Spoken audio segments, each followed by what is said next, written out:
1008 पद हैं, 942 केवल ब्राह्मण लिया हुआ है।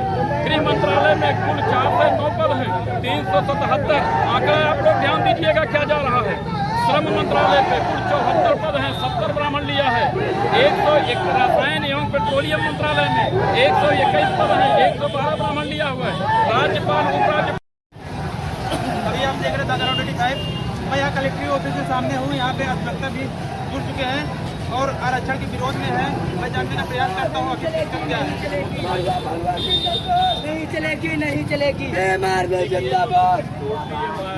एक अगस्त 2024 को जो फैसला दिया है वह शासन के दबाव में दिया है। अगर सुप्रीम कोर्ट को अगर न्याय करना होता या न्यायिक मंशा से वो बैठी होती तो सबसे पहले वो मेरे समाज का आर्थिक सर्वेक्षण कराती, राजनैतिक सर्वेक्षण कराती, शैक्षणिक सर्वे कराती, सामाजिक सर्वे कराती, राजनैतिक सर्वे कराती कि मैं किस कंडीशन में हूँ। जब मेरा कंडीशन उसको समझ में आता तब तो वो जो है कि क्रीमी लेयर और वर्गीकरण की बात होती। मुझे क्रीम तो मिला ही नहीं, क्रीमी लेयर की बात पैदा कर दी गई। भारत देश में संविधान सन 1950 को लागू हुआ। मैं कह रहा हूँ कि संविधान 1950 से लागू हुआ, 1950 से अब तक बैकवर्ड एससी और एसटी की जो सीटें थी जो उसमें रिजर्व की गई थी, अभी आज तक मैं बताऊं कि उतनी सीटें तक नहीं दी गई। तो क्रीमी लेयर और क्रीम कहाँ से बात आ गई। सबसे पहले सरकार सर्वे करावे कि जब से देश सर्वे आज़ाद हुआ है तब से लेकर आज तक मेरे समाज का एससी का बैकवर्ड का जो उसको कॉन्स्टिट्यूशन में सुरक्षा व्यवस्था जो आरक्षण दिया गया है, क्या हुआ है आरक्षण मिल गया और नहीं मिला तो इसकी आवश्यकता कहाँ थी। तो सुप्रीम कोर्ट का ऑर्डर गलत हुआ कि सही हुआ। तो और इसके अलावा अगर इसकी मंशा होती साहब तो जब से देश आज़ाद हुआ है साथी तब से लेकर आज तक सबसे पहले तो वो सर्वे ये उसको कराना चाहिए धन भर्ती नौकरी राजनीति में कौन सबसे ज़्यादा कब्जा किया हुआ है और वो वर्गीकरण करती और क्रीमी लेयर की बात करती। वहाँ तो क्रीमी लेयर किए ही नहीं। जहाँ मैं आपको बताऊँ डाटा है मेरे पास, जहाँ 60 से 70% लोग नौकरियों पे कब्जा किए हुए हैं और उनमें उन्होंने न तो वर्गीकरण किया और न तो कोई बात किया। जबरदस्ती मेरा कोटा नहीं दिया गया, मेरा कोटा नहीं दिया गया, कोटे में कोटा करके यह हमको बांटने का काम किया गया। सरकार की मंशा साफ नहीं है। सरकार जो है मात्र वर्गीकरण इसलिए कराना चाहती है कि आज जो परिवेश है सरकार इससे हिल गई है और दहशत में आ चुकी है। तो आपको बताऊं कि अभी तो हमारे समाज के बैकवर्ड लेके एससी एसटी तक को नॉन फाउंड स्टेबल कह के वह सीटें मेरी सीटों को फॉरवर्ड में कन्वर्ट करके फॉरवर्ड लोगों को दे दिया जाता है। और इनकी स्थिति यह है, सुप्रीम कोर्ट और सरकार की स्थिति यह है, तुहाई राजा तुहाई चोर, तुहाई तोरा भाटा मोर, तुहाई भूंज भांज के खाया, तुहाई पंचायती हुआ है। ये सारा सरकार और इनका यही मंशा है। तो साथियों अगर इनको साफ एंड नीट एंड क्लीन अगर आना होता तो सबसे पहले हमारी आर्थिक स्थिति को मजबूत करते या सदियों से धन भर्ती पे नौकरी में कंपनी में इन सभी पे जो कब्जा किए हुए हैं उनका सर्वे करा लें, हमारे समाज का सर्वे करा लें। तो अगर हम उनमें कुछ चुनिंदा जातियों तो जो 3% जातियां हैं वो 90% पे कब्जा किए हुए बैठे हैं। हमारी जो है कि हम इतनी संख्या हम 90% हैं, हम 9% नौकरी करके एक आंकड़ा मैं आपको बताऊं, आप लोगों के समझ में आ जाएगा सरकार की मंशा क्या है और सरकार करना क्या चाहती है। जब से देश आज़ाद हुआ है राष्ट्रपति सचिवालय पद में सचिवालय में कुल 49 पद है, 45 केवल ब्राह्मण को मिला हुआ है। आपको बताएं उपराष्ट्रपति सचिवालय में 7 है, 7 ब्राह्मण लिए हैं।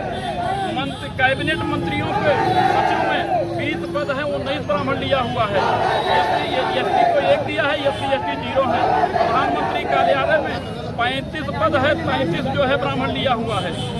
कृषि एवं सिंचाई विभाग में 274 पद हैं, उसमें से 259 पद लिया है। रक्षा मंत्रालय में कुल 1379 पद हैं, 1331 पद ब्राह्मण लिया है। समाज कल्याण एवं हेल्थ एवं मंत्रालय में 209 पद हैं, जिसमें से 192 सिर्फ ब्राह्मण लिया है। और वित्त मंत्रालय में 1008 पद हैं, 942 केवल ब्राह्मण लिया हुआ है। गृह मंत्रालय में कुल 409 पद हैं, 377 आंकड़ा आप लोग ध्यान दीजिएगा क्या जा रहा है। श्रम मंत्रालय पे कुल 74 पद हैं, 70 ब्राह्मण लिया है। 101 रसायन एवं पेट्रोलियम मंत्रालय में 121 पद हैं, 112 ब्राह्मण लिया हुआ है। राज्यपाल उपराज्यपाल के कुल कितने 27 पद हैं, 25 पद सिर्फ ब्राह्मण लिया है। विदेश के राजदूत में 140 में 140 ही ब्राह्मण लिया है। विश्वविद्यालय में कुल 108 सीट हैं, जिसमें से 108 के 8 ब्राह्मण लिया हुआ है। प्रधान सचिव पद पर 26 पद है, 26 ब्राह्मण लिया हुआ है। हाई कोर्ट के न्यायाधीश में 330 पद में 326 पद जो है ब्राह्मण लिया हुआ है। सुप्रीम कोर्ट में 23 जज हैं, 23 ब्राह्मण लिए हैं। ये कंडीशन है। इसके अलावा अभी आप लोग देखे होंगे, इन्होंने लेटरल कोटा से 45 आईएएस डायरेक्ट नियुक्त कर देते हैं, 340 आईएएस डायरेक्ट नियुक्त कर देते हैं, 31 आईएएस डायरेक्ट नियुक्त कर देते हैं। सेक्रेटरी और ग्राम सेवक की नियुक्ति डायरेक्ट कर लेते हैं। अगर इनकी मंशा होती तो साफ तौर पे आरक्षण का समीक्षा करा लेते और जितना हमारा हिस्सा होता है, हमारा हिस्सा हमको दे दिए होते। और उनको जिसकी ये बात करते हैं उसके लिए अगर ये सबसे पहले उनके खाने की व्यवस्था होनी चाहिए, उनके रहने की व्यवस्था होनी चाहिए, उनकी शिक्षा की व्यवस्था होनी चाहिए। इससे उन्होंने किया नहीं किया। उन्होंने प्राइमरी में हमारे आपके बच्चे पढ़ते हैं, प्राइमरी बंद करते जा रहे हैं।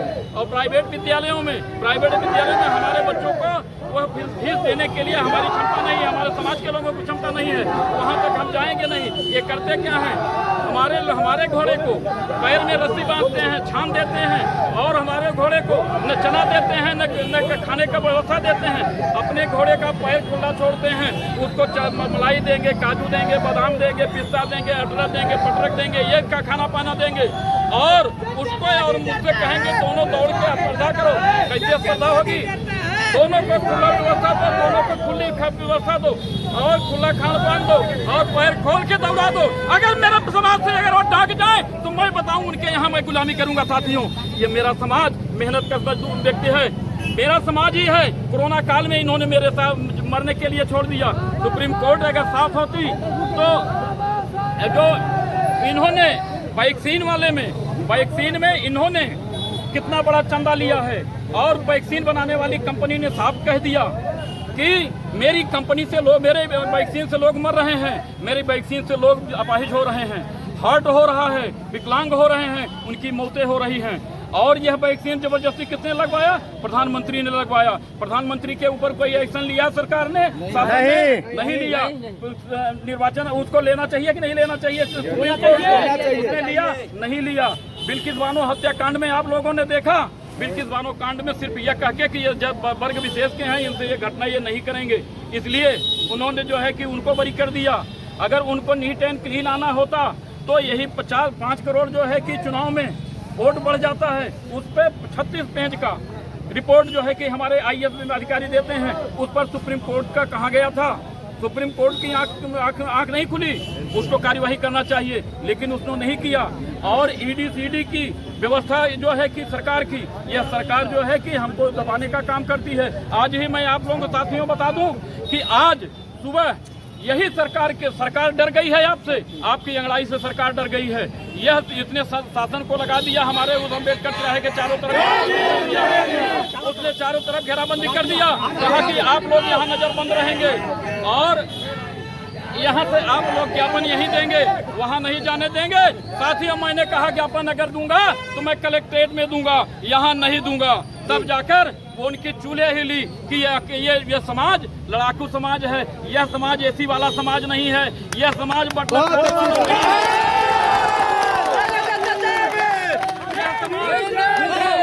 सड़क पे चलने वाला है, यह समाज चलने वाला है, यह यह समाज शीत में रहने वाला है, यह समाज नंगा रहने वाला है, यह समाज जो है कि भूखों पेट रहने वाला है, एसी वाला नहीं है।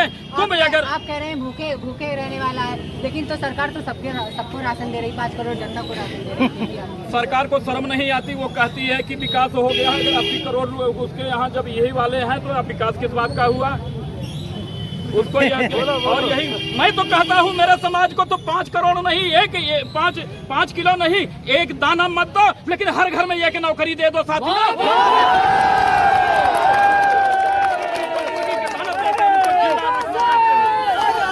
बाबा साहब के अनुयायी है, यह धन धरती हमारी है और यह संविधान बाबा साहब की देन है। हम बाबा साहब के संविधान को समाप्त नहीं होने देंगे और हम अपना हक अधिकार लेकर रहेंगे। धन्यवाद साथियों।